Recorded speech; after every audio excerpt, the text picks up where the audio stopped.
There is something people don't always say out loud. Sometimes, the love that feels the safest is the one quietly taking the most from you. It doesn't come with warning. It doesn't announce itself as danger. It comes softly. It feels like comfort. It feels like something you have been missing for a long time. This is the story of a woman who had her life together, who was not searching for trouble, who was not desperate for love, but somehow she still found herself in a place she never imagined. Her name was Mrs. Ejiofor. Mrs. Ejiofor was 40 years old, but she didn't look it in a way people expect. She carried herself with quiet confidence. She wasn't loud, not flashy, but she was present. Her skin was smooth and warm. Her appearance was always neat. Her clothes carefully chosen. She was the kind of woman who looked like she understood her life. She lived in a comfortable home in Lagos. The house was simple but beautiful. Clean compound, peaceful environment, the kind of place where children could grow up well. She had 3 children. Obinna, her first son, was already growing into a responsible young boy. Chizoba, her daughter, was observant and thoughtful. And Ozo, the youngest, was still full of life, always close to his mother. Those children were everything to her. Every decision she made, every plan, every sacrifice, it was all for them. Before this life, she had been married. Her husband was a very good man. Not perfect, but steady, present, and dependable. He made his home feel complete. So when he fell sick, it shocked everyone. There were hospital visits, tests, days filled with hope and fear. And then suddenly, he was gone. One day she was a wife, the next, she was alone.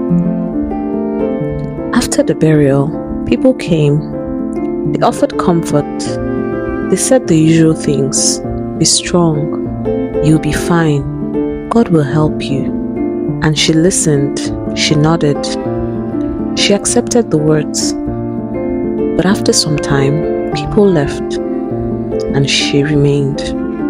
With her children, her responsibilities, with her silence. And so she adjusted. She built a routine. She focused on what she could control. Every morning she would wake up early, prepare her children for school, and made sure everything was in order. Then she went to work. She was good at what she did, respected. After work, her routine was simple still. She came home and continued her responsibilities. Her life became structured, predictable, controlled, and slowly, without announcing it to anyone, she set aside a part of her life: love. Men approached her over time. Some were kind, some were serious, but she didn't entertain them. She was polite but distant, not because she couldn't love again, but because she didn't want to risk breaking again. For years, that was her life: steady, safe, and controlled, until one day, something unexpected happened. It was an ordinary workday. Mrs. Amara Ejiofor was seated at her desk, focused as always. Then a new staff member resumed work. At first, she didn't pay attention, but after a moment, she looked up. That was when she saw him. His name was Femi. He was tall, well-dressed, and calm. Not loud, not forceful, but noticeable. He greeted people respectfully as he moved around. When he got to her desk, he paused. "Good morning, ma." She nodded. "Good morning." That was all. But over the next few days, he continued greeting her consistently. Then small conversations began. "How is work today? Hope you're not too stressed." At first, she kept her responses short. She was not interested in anything more. But Femi did not push. He simply showed up again and again. One afternoon, he offered to help her with work. She declined at first, but he gently insisted, and she allowed it. That small moment actually changed everything. Then one day, he placed a snack on her table. "For you." She looked at him. "Why?" He smiled. "You forget to eat." She didn't know how he noticed that, but she didn't question it. That evening at home, she found herself thinking about him. Not deeply, just noticing. Weeks passed. Their conversations became easier, more natural. Sometimes he would walk her to her car after work.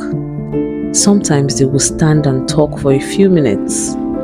Then one day he asked her, "Can I take you out?" She paused. Her first instinct was to say no. But that night, she stood in front of her mirror for a long time, thinking. And for the first time in years, she allowed herself to consider something new. When he asked again, she said yes. Their first outing was simple. It was dinner in a calm environment, soft conversation. Femi was attentive.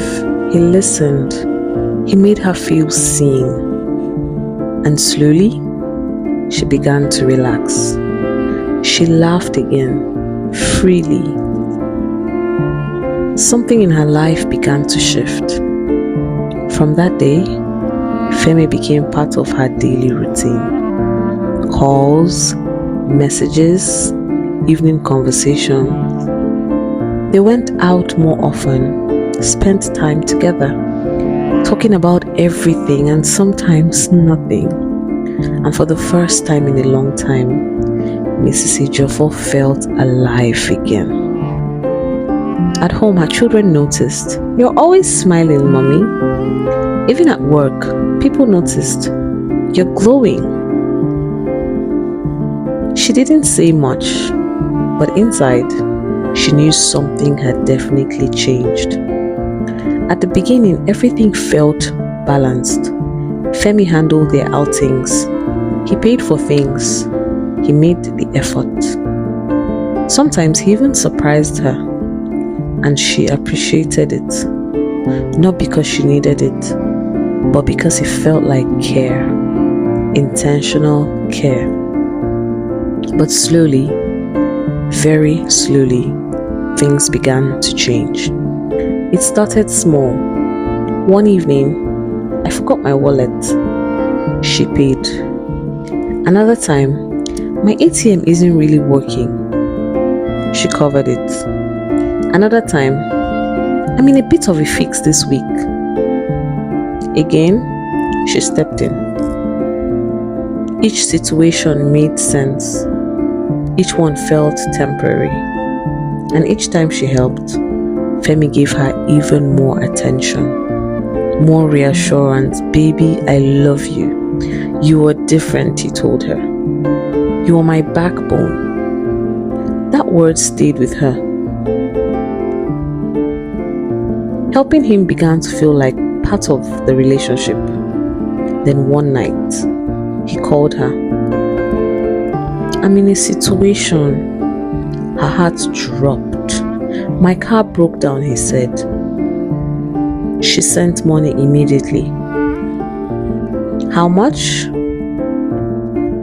850,000 naira. After that, it became easier.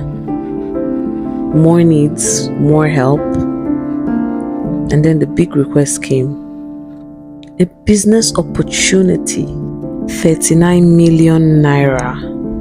She hesitated, but only briefly, because she really believed in him. "I'll try," she said. And she did. She sold her jewelry. She borrowed money from her friends. She adjusted her finances and even postponed her child's school fees. Jeez. And she gathered everything and gave it all to him. When Mrs. Ejiofor handed Femi the envelope, she held it for a second longer than usual. Not because she wanted to take it back, but because deep down, she knew that this moment mattered. "This is everything I could gather," she said quietly. Femi took it almost immediately. His face lit up, not dramatically, but enough for her to notice. "Thank you," he said, pulling her into a hug. "You've really helped me. You don't even understand." She closed her eyes briefly as he held her, and in that moment, she felt relief. Because in her mind, this was a turning point. This was where everything would finally settle. But somewhere else, far from where she stood, another life was already in motion. In a university campus filled with the noise, movement, and youth, there was a girl. Her name was Adamma. Adamma was in her 300 level, young, beautiful, and full of life. The kind of girl that people noticed immediately. She lived in the hostel with her friends. Her days were filled with lectures, gossips, laughter, and plans for the future. And in that life, there was someone who stood out. Femi. To her, he was everything she admired. Confident, generous, present. He visited her often, sometimes unannounced, sometimes with gifts, perfumes, clothes, shoes, little things that made her smile. When he came around, her friends would whisper, "Your man is here," and she would smile in a way that showed that she was proud of him. They went out together. Restaurants near campus, lounges, short trips when they could. With Adamma, Femi was different. He was lighter, more expressive. He laughed more. He stayed longer. He made promises. Soon, he would tell her everything will be settled. She believed him because from her side, everything looked real. What she did not know was how everything was being funded. The clothes she wore, the outings they enjoyed, the comfort she experienced, all of it was being supported by someone else.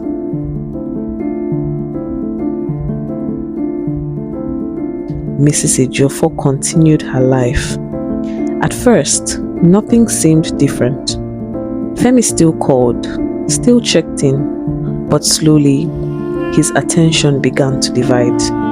Sometimes when she called, he wouldn't pick. Later, he would return the call. "I was busy," he would say. Other times, he sounded distracted, like his mind was somewhere else. But whenever she started to notice too much, he would pull her back in. A kind word, a soft tone, a reminder of what they shared. And so, she stayed. Weeks passed, then months. Meanwhile, Femi visited the university more and more often with the money he had received. Things became easier for him. He settled certain things in his own life. He cleared his debts, created stability, and with that stability, he began preparing for something else. Marriage. But not with Mrs. Ejiofor, with Adama, their conversations became more serious. Plans, future, commitments. And while all this was happening, Mrs. Ejiofor was still holding on to the version of him she believed in, until the distance became too obvious to ignore. Calls became fewer, visits became rare. Then one day, he stopped completely. No calls, no messages, just silence. She tried to reach him again and again. Nothing. She went to his house and he was gone. No explanation, no closure, just absence. Time passed. Days turned into weeks. Weeks turned into months. She tried to move on, tried to focus, tried to return to her own life that she knew. But something deep down inside her had changed. Not just because he left, but because of how he left. The question stayed. What happened? He still owes me. What did I miss? What did I do wrong? Then one day, it became clear. She was scrolling through Instagram casually, not looking for anything in particular. And then she saw it. A post, a wedding, Femi, smiling faces, decorations, celebration. And at the center of it was Femi and his bride. Femi dressed as the groom, standing proudly beside a young, beautiful bride, Adama. The caption was simple: "Forever begins today." Mrs. Ejiofor stared at the screen. At first, she didn't react. It didn't make sense immediately. She looked away, zoomed in. There was no mistake. It was him. In that moment, everything connected. The distance, the silence, the disappearance, the money, all of it. Her hands began to shake. Her breathing changed. Not loud or dramatic, just really heavy. Because this was not just heartbreak. This was realization. The kind that arrives all at once and changes how you see everything.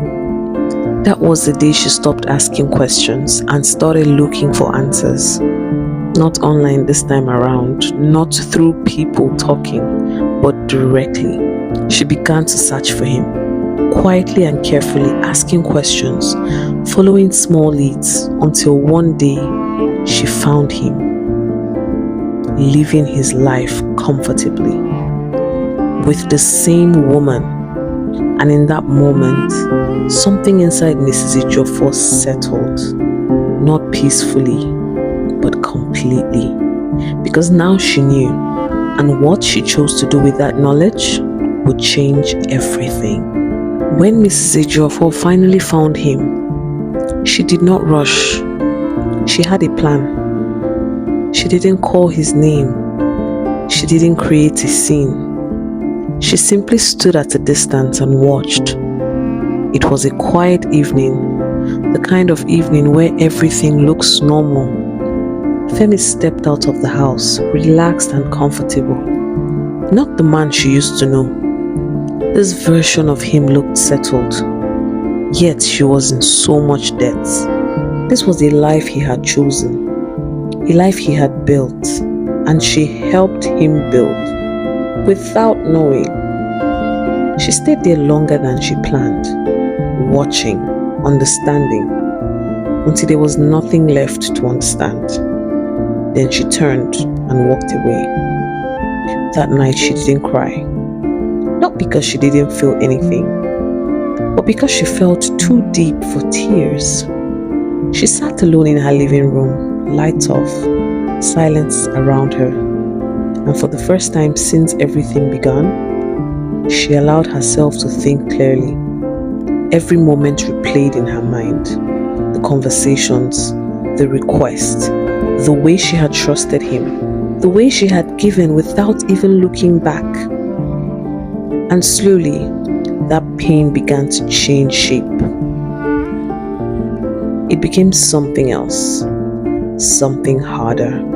Anger, not loud anger, not the kind that shouts, but the quiet, settled anger, the kind that sits deep within you and waits.